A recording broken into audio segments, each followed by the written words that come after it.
Terima kasih Anda masih bersama kami di Dua Arah. Mas Yakub, jadi merujuk dari pernyataan terakhirnya Pak Jokowi di Barreskrim, saya merasa kasihan. Tapi ini udah keterlaluan. Jadi pertanyaannya Pak Jokowi jadi nggak memidanakan Mas Roy?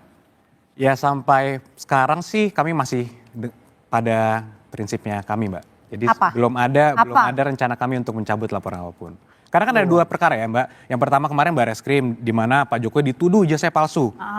Kemudian sekarang sudah dihentikan walaupun sudah bertahun-tahun ini sebenarnya kan Pak Jokowi tidak melakukan apa-apa dan diserang terus, dituduh terus tidak melakukan apa-apa. Sekarang Pak Jokowi kemarin melaporkan ke Polda menggunakan hak hukumnya loh. Dan sekarang ada lagi narasi seakan-akan kok mengkriminalisasi, itu kan kami sayangkan juga. Bayangkan aja loh, yang melapor duluan siapa? Melapor duluan mereka. Sekarang Pak Jokowi melapor, dibilang kriminalisasi. Kalau mau kriminalisasi berarti kan yang melapor duluan yang kriminalisasi berarti kan. Oh, ditudingnya katanya malah dikriminal. Tapi bentar Mbak, karena itu yang pertama. Yang kedua, Pak Jokowi selama ini kan diam saja. Bertahun-tahun dituduh ijazah palsu diam. Sekarang menggunakan hak hukumnya dikatakan kriminalisasi. Jadi kan agak lucu. Jadi tapi ya masyarakat mungkin bisa menilai lah. Itu. Nah, katanya agak lucu. Enggak, jelas banget. Artinya gini loh.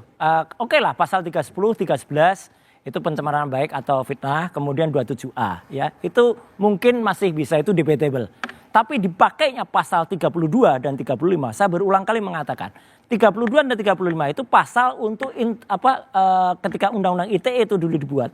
Dan saya termasuk salah satu perancang Undang-Undang ITE, saya membuat naskah akademiknya, itu tujuannya bukan untuk mempidanakan orang.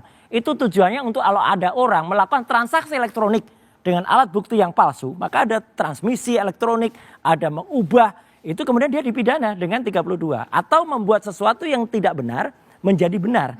Dan itu yang dibahayanya, ancaman hukumannya kan tinggi banget, ada 8 tahun dan 12 tahun. Tapi menarik tadi yang katakan Prof ya, bahwa dengan adanya aturan MK yang baru bahwa yang namanya pejabat negara, yaitu kemudian tidak lagi bisa menggunakan pasal 27A, itu menarik.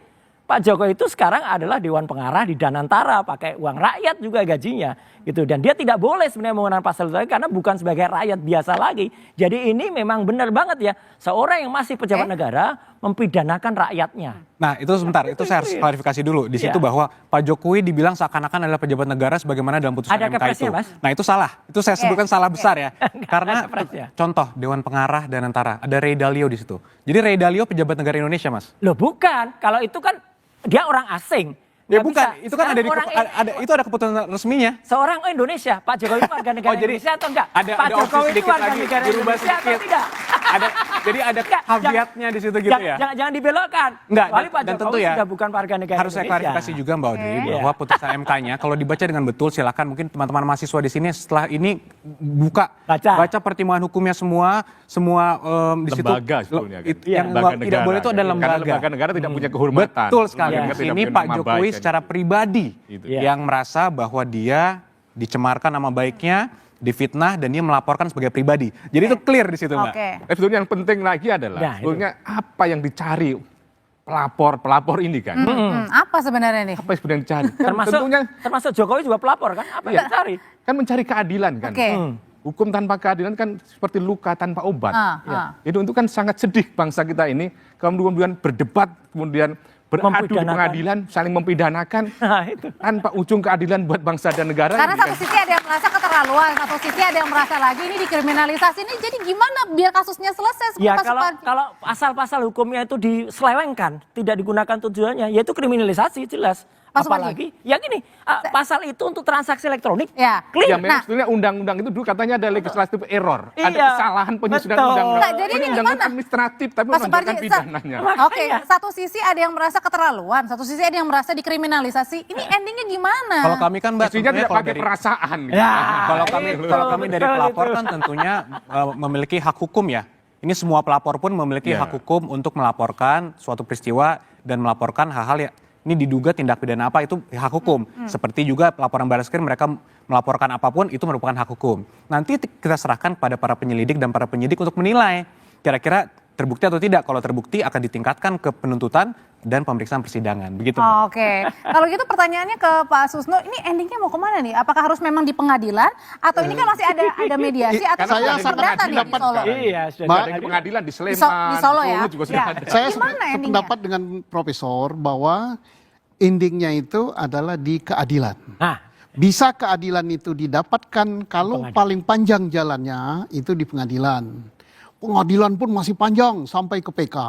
Tapi kalau kita mencari jalan pendek, everybody happy, bisa saja sampai tingkat penyelidikan dia selesai, sampai tingkat penyidikan dia selesai, atau tingkat penuntutan pun yang jarang sekali kita mendengar penghentian penuntutan kan jarang kan. Oke. Nah, Keadilan artinya itu sekarang kan sebetulnya kan apabila keadilan sudah dirasakan oleh semua pihak, tentunya pengertian keadilan itu bukan berarti masing-masing dapatnya sama-sama 3, sama-sama 2. Mungkin ada di perasaan. keadilan ini kan sekarang sudah berubah kan. Keadilan korektif, rehabilitatif, restoratif, Berarti bukan artinya keadilan harus- membalas kan gitu loh. Dan ini Retributif adalah gitu. pelajaran bagus bagi anak bangsa dan bagi mahasiswa, dan apa yang kita dapat malam ini sama dengan berapa 4 semester. SKS ini. Sekian SKS. Paling cepat lagi Pak Susno, kalau dari awal Oke. tunjukkan ijazahnya, selesai. Oke. Udah Oke. Selesai durasinya. Tunggu, tadi Mas bilang tunjukkan aja selesai. Maksudnya kalau kita tunjukkan selesai nih semua Mas. Loh kalau ijazah itu ditunjukkan, Iya, itu kemudian selesai masyarakat maksudnya. bisa melihat. Iya. Insya Ijazah Allah yang kalau mana? memang Ijazah yang asli, mana dulu? ijazah yang asli, kita bisa lihat itu asli selesai. Oke. Ya kan? Kalau ijazah Oke, asli berarti panitia. akan dipermasalahkan lagi kan? Pak Suwardi, kalau gitu pertanyaannya adalah berarti tidak harus sampai di pengadilan karena kan baru-baru ini Barreskrim saja akan berkoordinasi dengan Polda terkait dengan laporan yang diajukan. Nggak akan Ya saya kira akan sampai ke pengadilan. Posisinya udah- Harus sampai. Kemungkinan besar. Kalau saya kemudian pelapor, pengadu, tujuan tidak percaya proses hukum yang Tapi sedang masih berjalan, mungkin nggak ini kan udah ditutup. masih mungkin saja bahwa pihak pelapor mungkin merasa keberatan dengan kesimpulan tadi itu. Oh, dan gitu mengajukan- bisa? Bisa saja Iya. dibuka. Oke. Kan masih penyelidikan, bisa saja kemudian ada koreksi-koreksi tadi itu kan. Tahapannya masih panjang. Apalagi di Polda Metro Jaya. Menarik betul ini bagaimana kolaborasi Polda Dengan Barreskrim. Barreskrim kan. Oke. Ada perkara ini di sana pelapor, di sini pelapor, di sana terlapor. Jadi masih endingnya masih panjang, siap-siap. Jadi panjang. masih aku Mas Roy Masih ya. bisa berapa episode 2 arah. Oke baik, terima kasih Mas Roy, Pak Subarji, Pak Suso, terima kasih Mas Yaakob, terima kasih. Saudara demikianlah 2 arah malam hari ini. Saya Audrey Chandra pamit undur diri. Selamat malam, sampai jumpa lagi. Terima kasih. Mas Yaakob, terima kasih ya.